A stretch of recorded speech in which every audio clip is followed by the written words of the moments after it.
everyone, Inferno 89 here, doing a tech review of the DynaTrap UV light bug and fly catcher. This thing uses UV light. It's got wall outlets on both sides, so you're still not occupying that one wall outlet for you. I'm going to go ahead and pull this off the wall so you can see it. So they got the UV light in there, and the neat thing about this is it doesn't use like electric zapper, so you have bug guts and particles flying everywhere. The neat thing with this is it uses like a sticky pad, almost like those sticky mouse pads, and man, does it catch flies like crazy. I've got these all over work, and I've got one at home. We brought in our indoor plants right before it snowed, and there were about 50-60 of these little fruit flies that were in our house because of those plants, and we caught so many.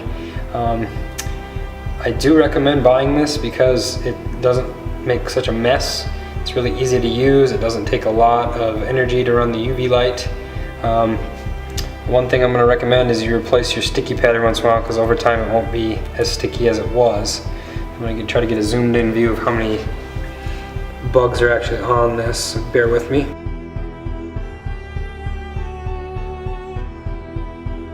Thank you guys for watching. Please comment and subscribe if you have any questions. Hit that notification bell, and please subscribe so that I can get you my next video. I'm going to try to be putting these out a couple times a week, so please let me know if there's something you have questions on or something you'd like to see in the future. Definitely want to get your questions answered, and appreciate you guys watching. Have a great day.